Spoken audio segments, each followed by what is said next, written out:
Halo semuanya, salam sejahtera bagi kita semua. Kembali lagi bersama kami, Aisyah Safa dan Asalina Safaira. Dengan video pembelajaran yang sangat sederhana, materi Bahasa Indonesia SMA kelas 11 semester 1 tentang teks argumentasi. Dimulai dari pengertian. Apa sih argumen itu? Argumen ini berasal dari bahasa Latin argue, yang berarti menunjukkan, membuat jelas, dan membuktikan. Argumen didefinisikan sebagai pernyataan yang disertai dengan alasan atau bukti, yang merupakan dasar dari berpikir logis dan kritis. Setelah kita tahu apa itu pengertian teks argumentasi, berikutnya ada ciri-ciri teks argumentasi. Yang pertama, berisi argumen-argumen sebagai upaya pembuktian suatu pendapat atau sikap. Yang kedua, bertujuan meyakinkan pembaca agar mengikuti hal yang disampaikan penulis. Yang ketiga, menggunakan logika atau penalaran sebagai landasan berpikir. Yang keempat, bertolak dari fakta-fakta dan menggunakan alasan, data, atau fakta yang mendukung. Yang kelima, menggunakan bahasa yang bersifat rasional dan objektif dengan kata-kata bermakna lugas atau denotatif. Terakhir, yang keenam dari ciri-ciri teks argumentasi adalah analisis rasional atau berdasarkan fakta, serta membatasi subjektivitas dan emosional. Setelah kita mengetahui atau mempelajari ciri-ciri teks argumentasi dan pengertiannya, berikut ini ada struktur teks argumentasi.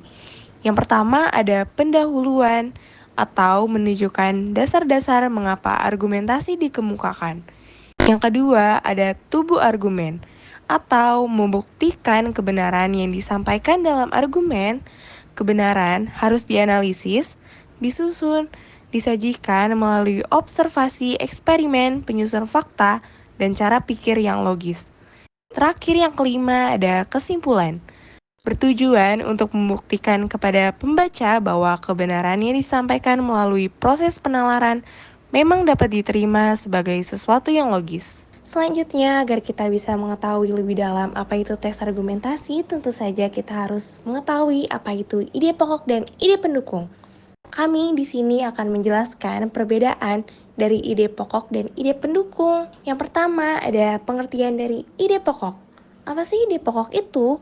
Ide pokok paragraf adalah inti pembicaraan atau pokok permasalahan dalam teks. Disampaikan melalui kalimat yang bersifat umum, kemudian dijelaskan melalui ide pendukung berupa kalimat-kalimat lebih khusus. Ide pokok disebut juga sebagai gagasan utama, gagasan pokok, tema, kalimat topik, pokok pembicaraan, atau pokok pikiran. Setelah kita mempelajari apa itu pengertian dari ide pokok, berikut ini ada 4 ciri-ciri ide pokok. Yang pertama, mengandung pokok atau inti permasalahan. Yang kedua, inti permasalahan disebut secara jelas pada kalimat utama. Yang ketiga, memiliki pernyataan penjelas atau pendukung. Terakhir, yang keempat, pernyataan pendukung disebutkan dalam kalimat khusus atau penjelas. Cara menentukan ide pokok yang pertama, cermat membaca judul dan teks. Yang kedua, mencermati kalimat awal hingga akhir sampai menemukan ide pokok paragraf. Yang ketiga, membaca cepat paragraf selanjutnya. Yang keempat, membuat rumusan sesuai ide pokok. Yang kelima, perhatikan ide pokok berupa pernyataan umum yang cakupannya luas. Dan yang keenam, membuat catatan untuk gagasan utama setiap paragraf. Pengertian ide pendukung. Teks berupa kalimat khusus dan menjabarkan kalimat utama secara lebih spesifik. Kalimat pendukung dapat berupa data, fakta, contoh, atau alasan. Kalimat penjelas yang mendukung ide utama biasanya menggunakan konjungsi argumentatif, berfungsi untuk memperkuat sebuah argumen dan menghubungkan fakta-fakta agar berkesinambungan. Menentukan pola pengembangan paragraf. Yang pertama, pola pengembangan sebab akibat. Teks argumentasi sebab akibat berkembang dari peristiwa awal sebagai penyebab menuju simpulan yang berupa akibat. Paragraf ini bersifat induktif, di mana kalimat utama berada di akhir, yang seringkali menjadi kesimpulan. Disebut juga paragraf kausatif. Paragraf ini diawali dengan fakta khusus, sebab, dan diakhiri dengan fakta umum atau akibat. Yang kedua, pola pengembangan akibat ke sebab. Teks tersebut menjelaskan bahwa pengembangan teks argumentasi dengan pola akibat ke sebab dimulai dengan menjelaskan masalah yang dianggap sebagai akibat, lalu dikembangkan ke arah penyebab masalah tersebut. Paragraf jenis ini bersifat deduktif, yang berarti kalimat utamanya terletak di awal paragraf. Dari pembelajaran tadi, tentu saja kita sudah bisa membedakan apa itu perbedaan dari ide pokok dan ide pendukung. Berikut ini kita akan menjelaskan apa itu kalimat fakta dan opini dalam teks argumentasi. Fakta dalam teks argumentasi.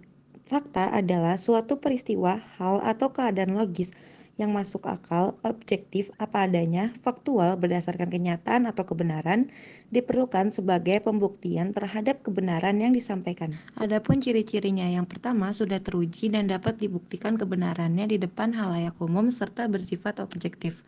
Yang kedua, memiliki data yang akurat atau bukti sebagai pendukung kebenarannya. Dan yang terakhir, berdasarkan kenyataan yang terjadi dan pernah dilihat manusia serta telah dilakukan pengujian dan pemastian di khalayak umum.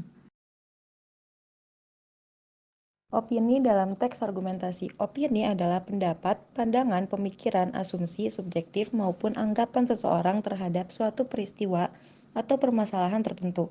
Semua orang dapat saja mempunyai gagasan atau pengamatan yang sama terhadap sebuah fakta. Namun, pandangan atau opini seseorang bisa jadi berbeda-beda. Adapun ciri-cirinya, yang pertama belum teruji kebenarannya dan masih bersifat subjektif. Yang kedua, tidak memiliki data pendukung atau bukti yang akurat. Yang ketiga, merupakan suatu hal atau peristiwa yang belum terjadi.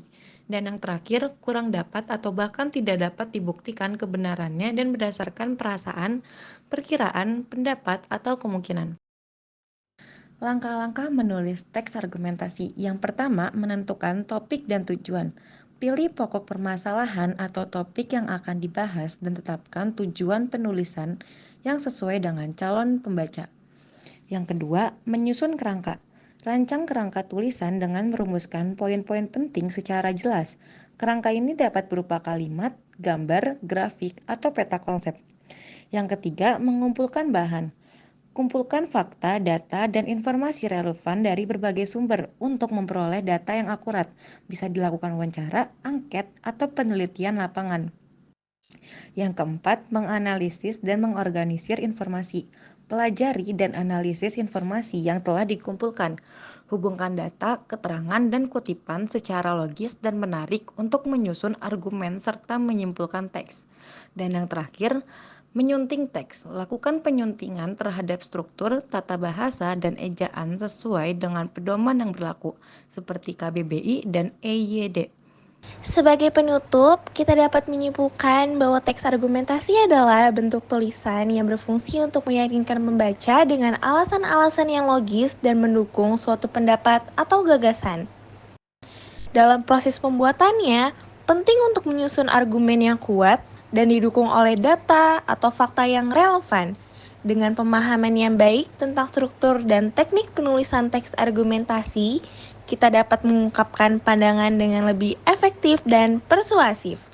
Semoga video pembelajaran ini dapat memberikan pemahaman yang lebih mendalam dan bermanfaat bagi Anda semua.